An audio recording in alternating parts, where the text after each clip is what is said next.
এই হালধিটো যে দেখিছে এইটো মাছ চাওক একদম গোন্ধটো যে কি আমোল মোলাই গৈছে, খাওঁ খাওঁ লাগিয়ে গৈছে পাই। যোৱা পানী পৰিলেই ৰৈ থাকিব নোৱাৰো। এয়া চাওক, এয়া দেখিছে।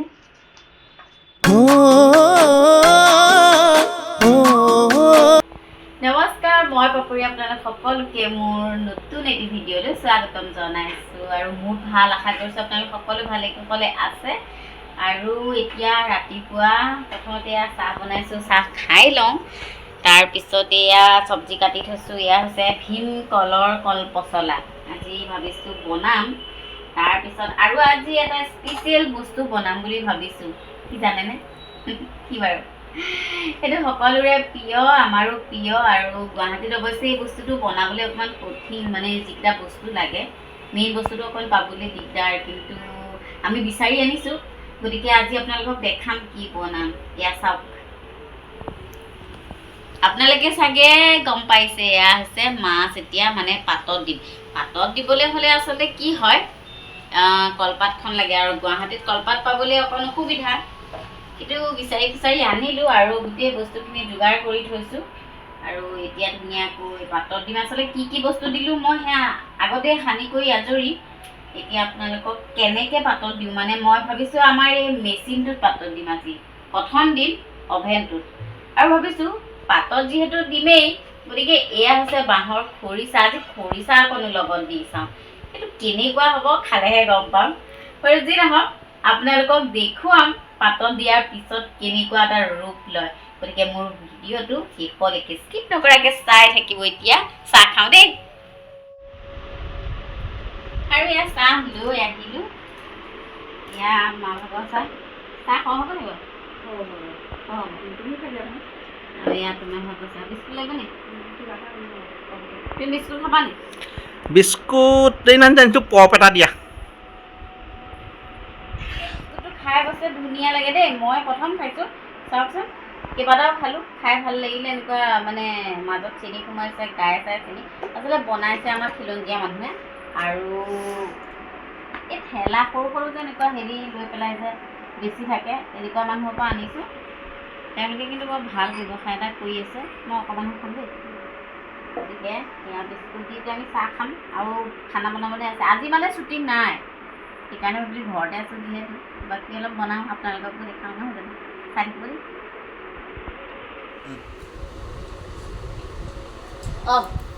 আজি মানে আপোনালোকক এটা কথা ক'ম দেই। এটা মানে সদায় কৈয়ে থাকোঁ। মানে কথাটো হ'ল, ফটোখন দেখিছেনে? এখন কেনভাছত আঁকিছে।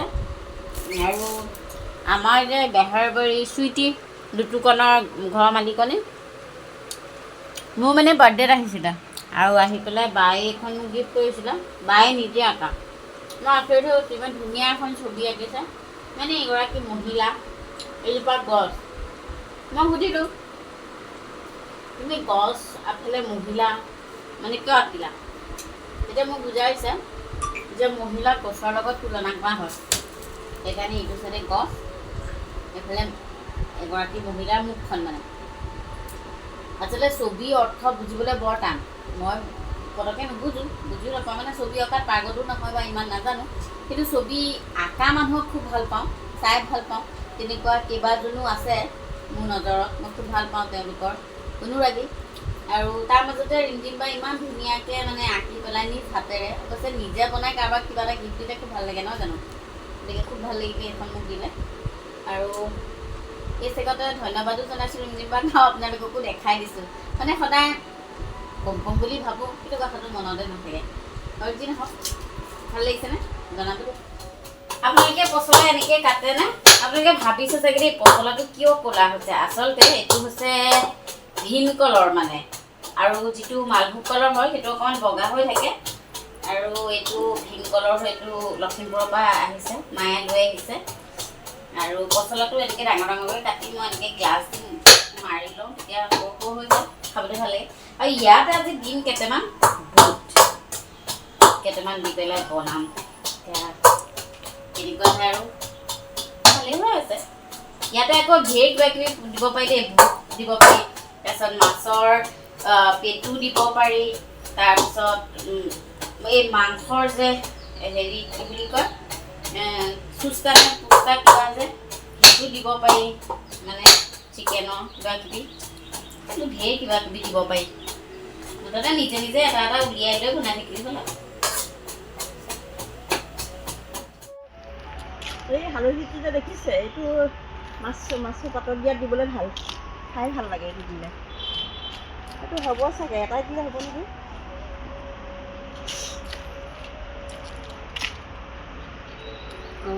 এনেকৈ দিলে খাই ভাল লাগে। কুটি দিব আৰু মাছত ৰঙা ধনিয়াও দি দিম লগত।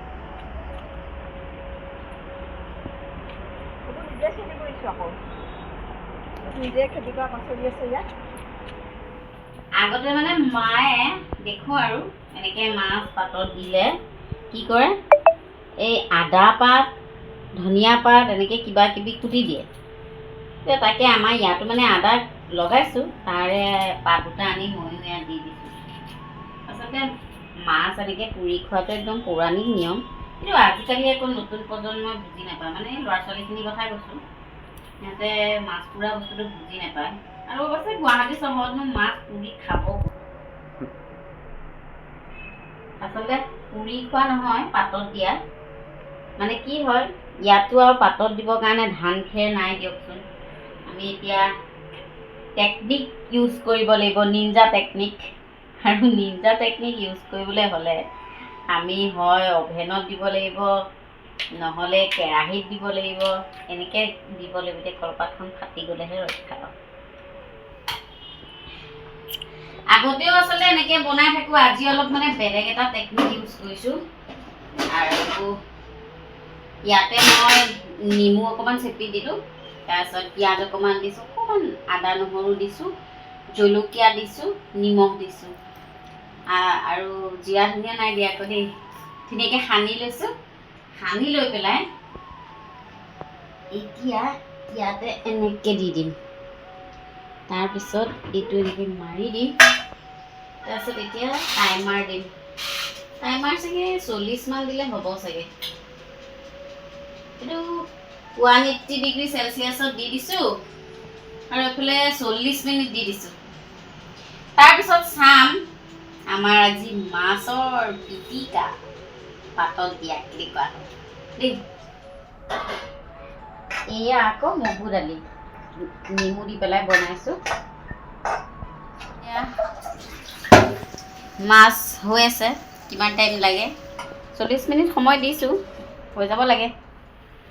এতিয়া কলপচলাখিনি ভাজি লওঁ। অকণমান তেল দিলোঁ, তেলটো গৰম হৈ লওক।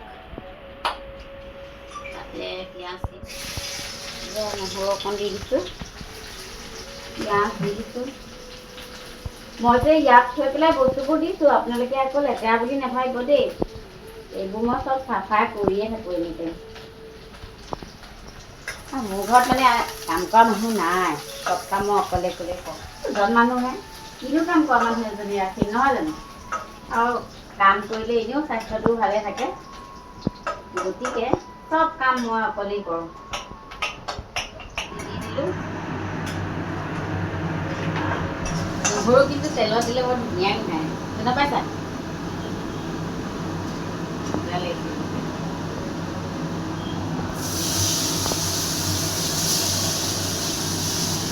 ভীমকলৰ কলপচলা খাবলৈ বিৰাট ভাল, খালি দেখিবলৈহে অকল হেৰি লাগিছে, মানে ক'লা হৈ গৈছে যে।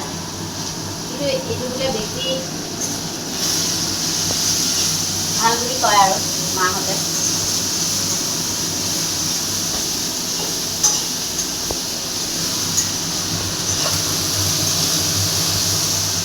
আৰু আমাৰ মাছ পাতত দি হৈ গ'ল।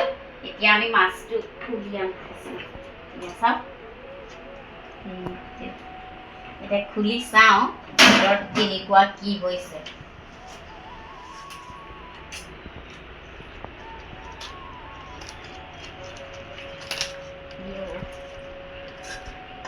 বা কি ধুনীয়া লাগিছে দেখিবলৈ, চাওক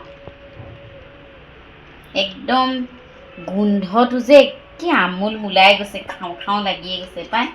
কিবা পানী পৰিলেই ৰৈ থাকিব নোৱাৰোঁ। চাওক দেখিছে ধান খেৰ নাই কি হ'ল নিঞ্জা টেকনিক ইউজ কৰিলোঁ আমি অভেনত দি পেলাই এয়া বনালোঁ। এয়া যে পাত দেখিছে মই অথনি কৈছিলোঁৱে ন ইয়াতে আদা পাত আছে আৰু বঙালী ধনিয়া আছে আৰু বাকীবোৰতো কৈছোঁ আৰু কি কি আছে। আৰু এয়াই আছিলে আজি মোৰ খানাৰ ৰেচিপি। আপোনালোকে কেনেকুৱা পাইছে কমেণ্ট কৰি জনাবলৈ নাপাহৰিব। আৰু বহুত ভাল ভাল ভিডিঅ' আহি আছে আৰু মোৰ পৰা আপোনালোকে কেনেকুৱা ধৰণৰ ভিডিঅ' আশা কৰে সেইটো অৱশ্যে জনাবলৈ নাপাহৰিব। আৰু আজি আমাৰ থালিখন আছিলে এইখনে। এয়া হৈছে মগু দালি টেঙা দিয়া, এয়া মাছৰ পিটিকা, এয়া সৰু কণকণি জলকীয়া, নেমু, পিঁয়াজ আৰু এয়া হৈছে আমৰ আচাৰ আৰু এয়া হৈছে কলপচলাৰ ভাজি। আৰু আপোনালোকে যদি মোৰ পৰা এনেকুৱা ধৰণৰ মানে খাদ্যৰ যদি ভিডিঅ' বিচাৰে তেতিয়াহ'লে কমেণ্ট কৰি জনাব। আৰু আজি একেবাৰে ঘৰুৱা সাজত আছোঁ, ঘৰুৱা বস্তু বনাইছোঁ, গতিকে মই কেনেকৈ আছোঁ মাইণ্ড নকৰিব দেই। আৰু আপোনালোকে যদি মোক ফেচবুকত চাই আছে মোৰ পেজটো ফ'ল' কৰি দিব আৰু যদি ইউটিউবত চাই আছে ছাবস্ক্ৰাইব কৰি দিব আৰু কাষৰ বেল আইকনটো বজাই দিব। তেতিয়া আপোনালোকে ধুনীয়া ধুনীয়া নটিফিকেশ্যনবোৰ পাই থাকিব আৰু মোৰ ভিডিঅ'বোৰ চাই থাকিব। আৰু আপোনালোক সকলোকে পুনৰবাৰ ধন্যবাদ জনাইছোঁ। আৰু আজিৰ দিনটোৰ কাৰ্যসূচী ইমানেই। Thank U.